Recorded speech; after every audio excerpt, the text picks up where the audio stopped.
هیچ وقت فکر نمی کردم زندگی من اینقدر تلخ باشه. اما هر چیزی که امروز تجربه کردم از اون روزی شروع شد که پدرم فوت کرد. من یاد گرفتم هیچ چیزی ابدی نیست، حتی خانواده. توی یه روستای کوچیک به دنیا اومدم. پدرم کشاورز بود و مادرم زن خونه دار. ما 2 بچه بودیم. همیشه به ما میگفتند که زندگی سخته و باید برای هر لقمه نون بجنگیم. من کوچیک بودم. شاید 6 سالم بود که فهمیدم دنیا پر از آدمایی نیست که فقط بهت کمک میکنن. بعضیا فقط منتظرن تا پا روت بذارن. برادرم حمید همیشه به نظر مردم مهربون و دوست داشتنی می اومد. اما من اولین نشونه های حسادت و خودخواهیش رو تو همون کودکی دیدم. وقتی پدرم سخت کار می کرد و چیزی برامون می آورد، اون همیشه سعی می کرد سهم من رو کمتر کنه و سهم خودش رو بیشتر. اون موقع نمیدونستم این نشونه ها آغازیه برای فاجعه‌ای که بعدها زندگیم رو ویرون میکنه. مدرسه برای من پناهگاه بود. معلم ها می گفتند که من با هوشی که دارم میتونم از این زندگی سخت فرار کنم. اما تو خونه همیشه حس می کردم زیر ذره بین حمید هستم. اون نه تنها برادری نمی کرد، بلکه هر فرصتی که به دست می آورد جلوی من می ایستاد. یادم میاد یه بار فقط 10 سالم بود و اون کتابم رو پاره کرد و گفت تو هیچ وقت به جایی نمی رسی. اون لحظه فهمیدم آدمهای همخونت هم میتونن دشمنت باشن. با گذشت زمان یاد گرفتم که به کسی اعتماد نکنم جز خودم. این درس رو با هر قدمی که برمی داشتم بیشتر یاد می گرفتم. وقتی بزرگتر شدم این حس استقلال و محافظت از خود تبدیل شد به موتور اصلی زندگیم. بعد از تمام سختی های کودکی یه روز به خودم گفتم دیگه وقتش از این زندگی کوچیک و محدود فرار کنم. با همون انگیزه که فرار از فقر و حسادت برادرم وارد دانشگاه شدم. شهری بزرگ، آدمای جدید، زندگی که هیچ وقت فکرش رو نمی کردم تجربه کنم. همه چیز برام عجیب و در عین حال جذاب بود. اولین شبها وقتی در خوابگاه تنها می شدم یاد خونه می افتادم و دلم برای آرامش خونه‌ای که پدر و مادرم روزی توش بودن تنگ می شد. ولی نمی خواستم ناامید بشم. ساعتها درس می خوندم. کار می کردم. هر کاری که لازم بود تا یه روز زندگیم بهتر شه. اون روزا با نرگس آشنا شدم. دختری با لبخندی آروم و مهربون که انگار دنیا رو با چشمای خودش زیباتر میبینه.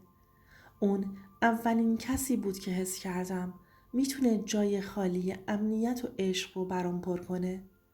ما خیلی زود صمیمی شدیم. روزها با هم میخندیدیم و شبها در خوابگاه درباره آینده حرف میزدیم. من به اون قول دادم که یه روز زندگی بسازم که دیگه هیچ کس نتونه ما رو از هم جدا کنه. اما زندگی همیشه عادلانه نیست.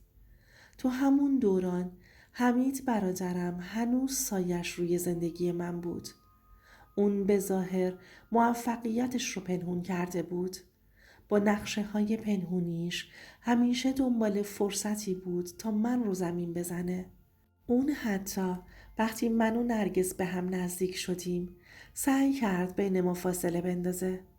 با حرفهای ریز و کوچیک که آروم آروم اثرشون رو میذاشتند. با وجود همه اینها من و نرگس ازدواج کردیم. یه زندگی ساده اما پر از امید. خونه کوچیک اجاره‌ای، روزای سخت اما با هم بودن. و من فکر می کردم حالا دیگه همه چیز رو به راهه. اما نمیدونستم این تازه آغاز طوفانه. چیزی که بعدها فهمیدم نه تنها برادرم بلکه نزدیکترین آدم ها هم میتونن پشت سرت نقشه بکشن. همون اوایل اولین نشونه های خیانت و حرص برادرم برای ارث و دارایی خانوادگیم رو دیدم. بی اون که بفهمم چه بلایی در راهه. همونطور که زندگی با نرگس داشت آروم و شیرین جلو می رفت، یه روز حس عجیبی بهم دست داد. یه حسی که می گفت همه چیز اونطور که به نظر می رسه نیست. اول فکر کردم خستگی یا استرس دانشگاه و کاره. اما نه، یه چیز بزرگتری بود. یه روز وقتی دیر به خونه برگشتم دیدم برادرم حمید اونجاست. هیچ وقت از دیدنش خوشحال نمی شدم. اما اون روز یه چیزی تو نگاهش بود که باعث شد بلرزم. بعد از چند دقیقه حرف زدن فهمیدم که اون و نرگس پشت سرم صحبت‌هایی کردن که قلبم رو له کرده. درست اولین باری که فهمیدم همسرم و برادرم نقشه‌ای داشتن، حس کردم دنیا روی سرم خراب شده. لحظه ای فکر کردم شاید اشتباه می کنم. اما شواهد مثل آتیش سوختن که هر تیکه امیدم بودن. اوایل نمیخواستم باور کنم. ولی وقتی تمام مدارک و پیام ها رو دیدم فهمیدم همه چیز واقعی هستش. برادرم با حیله و نقشه میخواست سهم ارثی که بعد از فوت پدرم به من میرسید رو به خودش منتقل کنه. و نرگس، کسی که فکر میکردم همه چیزم باهاش صادقه، بخشی از این نقشه بود. هیچ چیز دردناکتر از خیانت آدمی نیست که بهش اعتماد داری. نه فامیل، نه دوست، فقط کسی که فکر میکردی شریک زندگیته. و اون روز تنها چیزی که میخواستم گریه و فریاد زدم بود. اما بلد نبودم. فقط نشستم و دیدم چطور همه چیزم داره از دست میره. و همون شبها فهمیدم زندگی واقعی یعنی چیزی که هیچ وقت نمیخواستی بشه داره اتفاق میفته.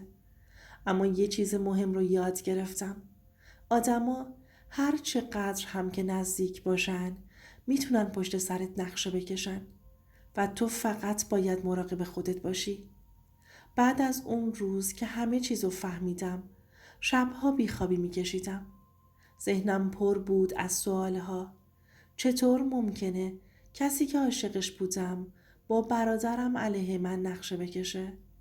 و من چرا همیشه باید همه چیز رو تحمل کنم؟ اولین چیزی که فهمیدم این بود که گریه و خشم هیچ چیز رو درست نمی‌کنه. تنها راه این بود که هوشمندانه عمل کنم. اما اینکه چیکار کنم سخت‌ترین تصمیم زندگیم بود. با خودم گفتم نرگس رو از دست میدم، اما برادرم هم باید جواب پس بده.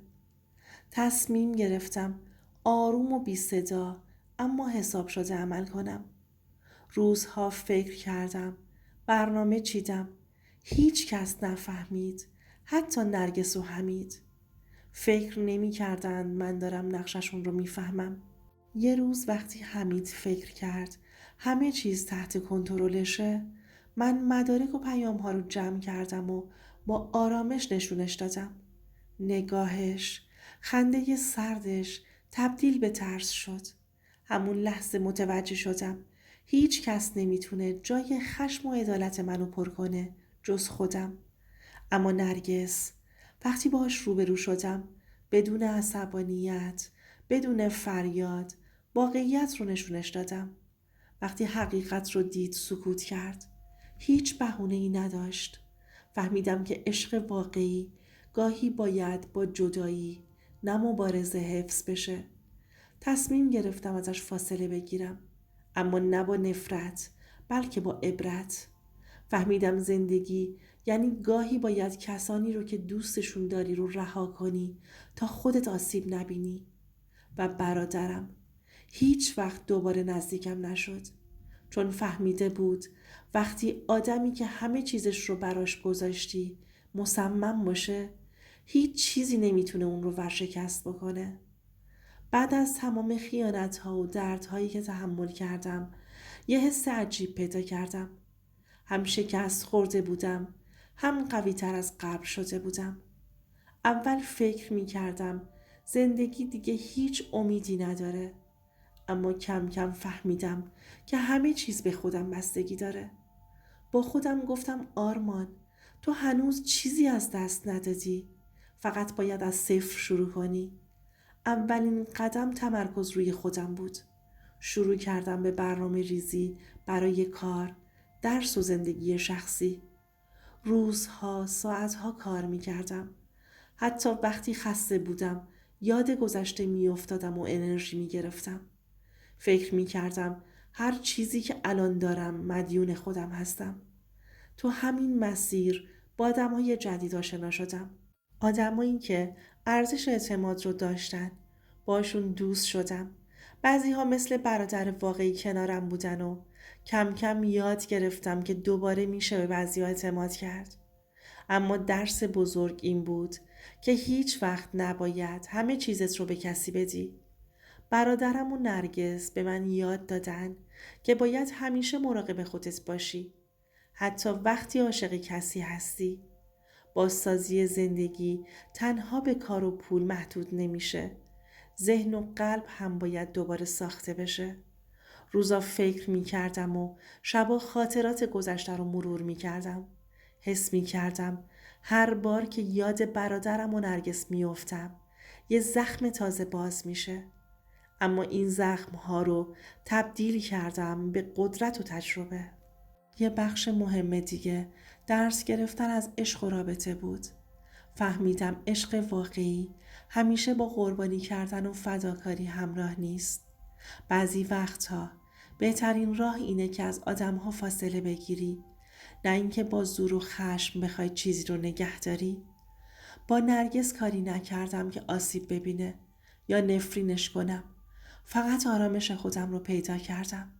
بهش اجازه دادم مسیرش رو پیدا کنه. این خودش یه درس بزرگ بود. گاهی باید رها کرد تا رشد کرد. تو همین مسیر به خودم قول دادم که هیچ وقت دوباره اجازه ندم کسی مثل برادرم، کسی که بهش اعتماد کردم زندگیم رو به هم بریزه. شروع کردم به اهداف جدید، سفر، یادگیری مهارت‌های تازه و حتی کمک به آدم‌هایی که مثل خودم روزی در سختی بودند. این کار نه تنها به هم حس خوبی داد، بلکه باعث شد بفهمم زندگی هنوز زیبایی های خودش رو داره. هر روز وقتی به گذشته نگاه می کنم یادم میاد که زندگی امتحان میکنه. برادرم و نرگس شاید تونستن یه بخش از زندگی منو تحت تاثیر قرار بدن، اما نه تمامش رو. درس بزرگم این بود که هیچ چیزی جای خودت، تلاش و صداقتت رو نمیگیره.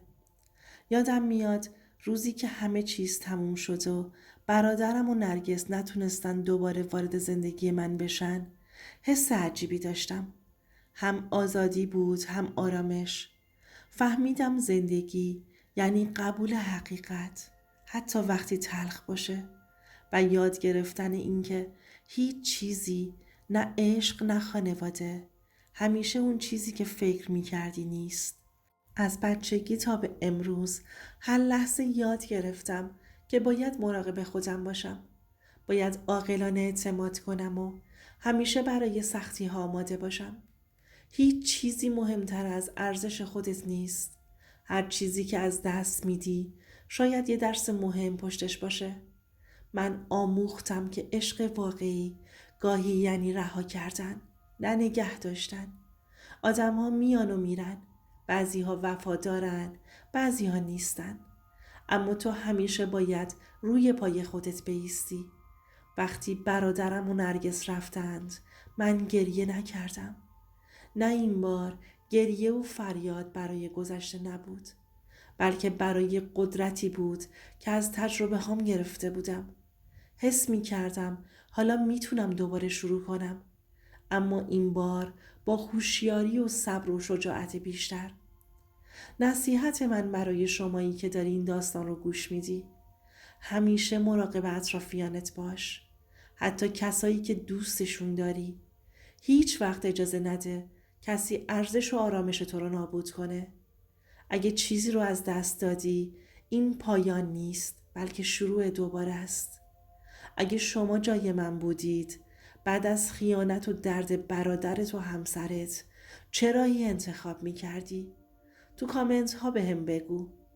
از ته قلبم ازت ممنونم که تا آخر این داستان با من بودی. لطفاً حتما سابسکرایب کن و لایک کن و کامنت بذار.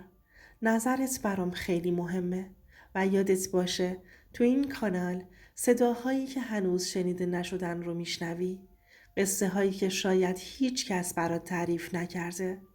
پس برای داستانهای بعدی همراه من باش تا با هم از زندگی های واقعی دیگران عبرت بگیریم.